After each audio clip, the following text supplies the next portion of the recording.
Imagine waking up one morning to discover the sun has disappeared, not in the sudden violence of an eclipse, but slowly, methodically, as though the universe itself has decided to extinguish the light. The sky turns gray, then darker still, until the sun becomes nothing more than a pale ghost hanging in an ash-choked sky. You watch as your crops wither in the fields. You feel the temperature drop degree by degree until summer feels like winter. You see your neighbors begin to starve, their faces hollowing, their eyes darkening with a hunger that will never be satisfied.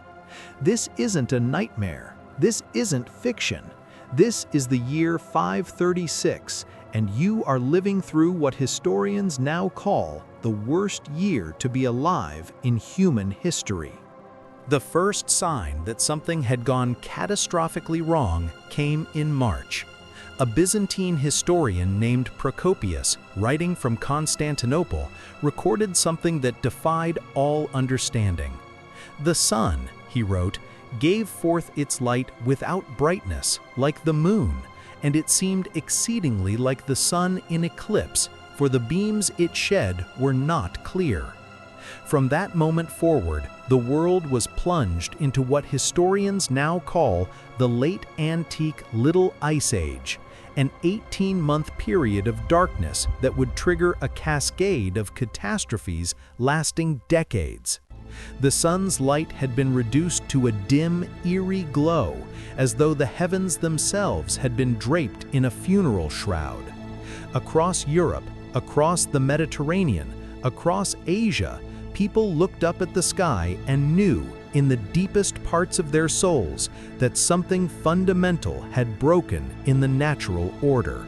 What they couldn't have known was that a massive volcanic eruption, likely in Iceland or possibly in the tropics, had ejected millions of tons of ash and sulfur dioxide into the stratosphere. This veil of particulates wrapped itself around the entire planet, reflecting sunlight back into space, choking the atmosphere, turning day into twilight. But the people of 536 had no concept of volcanic winter or global climate systems. All they knew was that the sun had failed them, and with it, their world began to die. In China, chronicles reported summer frost and snow. Crops failed across the empire, and the Yellow River Valley, normally a breadbasket, became a graveyard. In Europe, tree ring data shows that 536 was the coldest year in the Northern Hemisphere in more than 2,300 years. Summer temperatures dropped between 1.5 and 2.5 degrees Celsius, enough to devastate agricultural cycles that had sustained civilizations for centuries. The darkness was absolute in ways we cannot truly comprehend from our modern perspective. Without electric lights, without the constant glow of screens and street lamps, the dimming of the sun meant a dimming of all light. Villages that had once basked in summer sunshine now huddled in perpetual gloom. The psychological weight of this darkness pressed down on humanity like a physical force. People whispered that the end times had arrived, that God had abandoned creation, that the world was sliding into permanent night. In Ireland, the ancient chronicles recorded a failure of bread in these years. In Mesopotamia, observers noted that the stars could be seen at midday, an impossible phenomenon that spoke to just how thick the atmospheric veil had become. Then came the hunger. When crops fail, when the growing season is cut short by unseasonable cold, when frost kills seedlings and darkness prevents photosynthesis, famine follows with mathematical certainty. But this was not a localized famine, not a drought affecting one region or one kingdom. This was global crop failure on a scale that humanity had never experienced. Across Europe, grain stores that should have carried communities through winter were emptied by autumn. Bread became scarce, then rare, then a memory. People began eating things no human should have to eat. They stripped bark from trees, boiled leather, consumed grass and roots, and anything that might fill the terrible emptiness in their bellies. Skeletal figures wandered roads looking for food that didn't exist, their bodies consuming themselves from within. Medieval Ireland was particularly devastated. The Annals of Ulster, ancient chronicles kept by monks, recorded catastrophe after catastrophe. A failure of bread from the years 536 to 539, they wrote with stark simplicity. Behind those words lay untold thousands of deaths, entire communities erased, children dying in their mothers' arms. In the Byzantine Empire, bread riots erupted in Constantinople. Emperor Justinian, who had grand dreams of reconquering the Western Roman Empire, watched as his resources were diverted to managing cascading crises. The imperial granaries were opened to prevent total societal collapse, but there was never enough. There is never enough when the earth itself has stopped providing. The cold was relentless, unnatural, wrong. This wasn't the familiar cold of winter, which people had learned to endure and prepare for over countless generations. This was summer cold, killing cold, cold that arrived when warmth should have reigned. In the Italian peninsula, snow fell in August. Across northern Europe, frost covered fields during the growing season, turning green shoots black and brittle. People wore every piece of clothing they owned and still shivered. Fires burned constantly, consuming precious wood that would be desperately needed in the actual winter months ahead.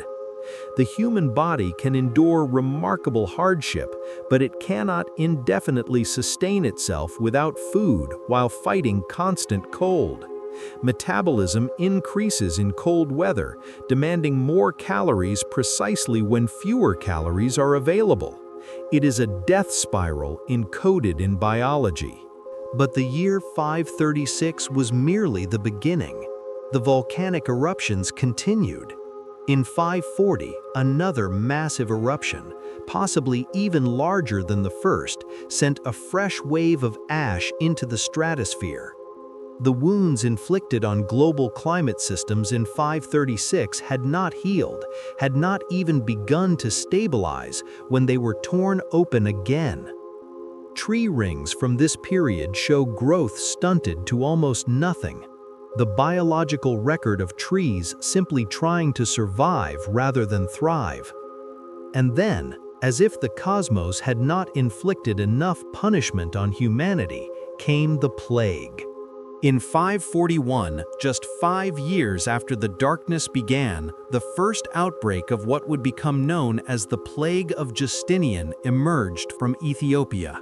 This was Yersinia pestis, the same bacterium that would later cause the Black Death, now making its first recorded pandemic appearance in human history.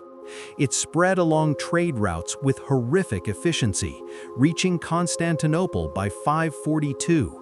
The historian Procopius, who had documented the darkened sun 6 years earlier, now chronicled a different kind of darkness.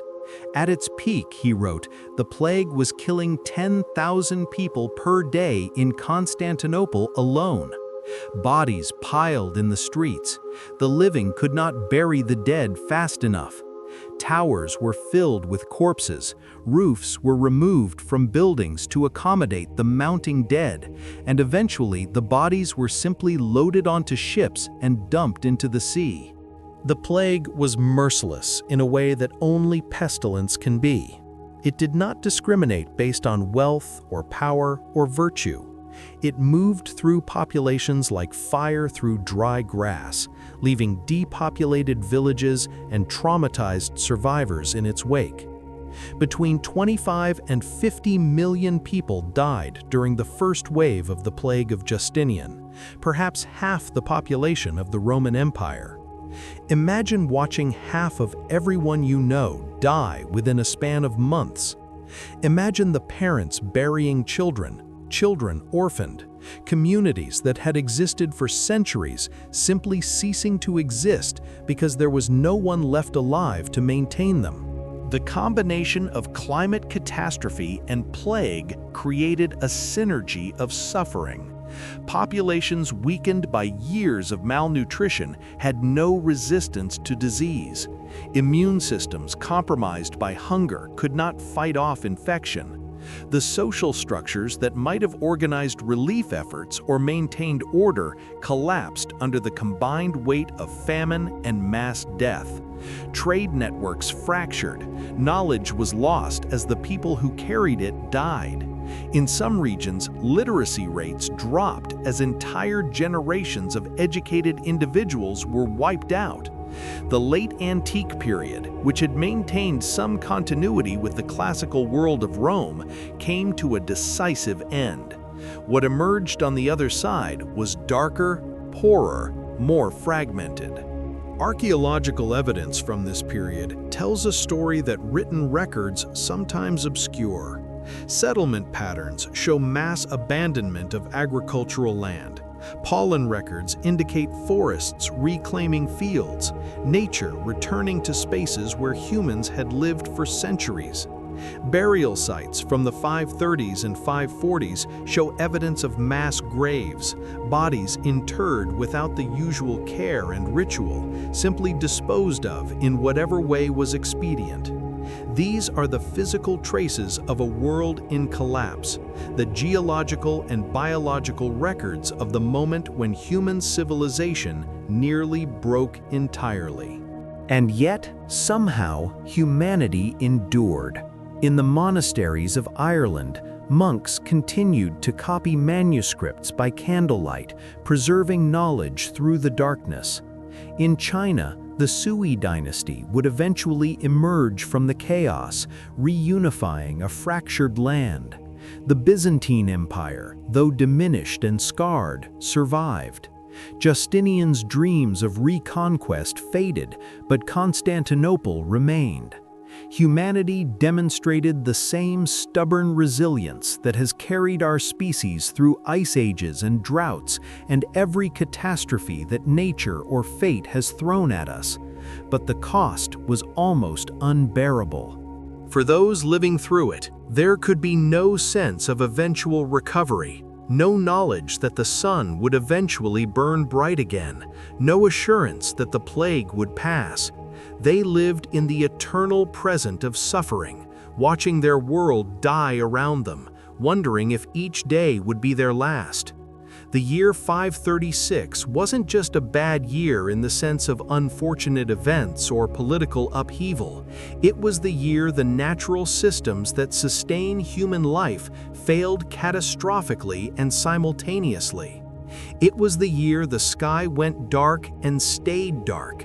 It was the year hunger became universal. It was the year that taught humanity just how fragile our existence truly is, how dependent we are on the delicate balance of climate and agriculture and the continued presence of the sun.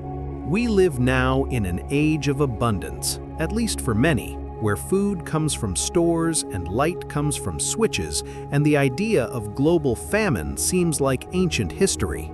But the year 536 remains as a stark reminder of what can happen when the systems we depend on fail. It stands as testimony to human suffering on a scale almost impossible to comprehend, and to human resilience in the face of that suffering. It marks the moment when the ancient world truly ended and the medieval world began, forged in darkness and death and the desperate struggle to simply continue existing. Because in the year 536, survival was not guaranteed.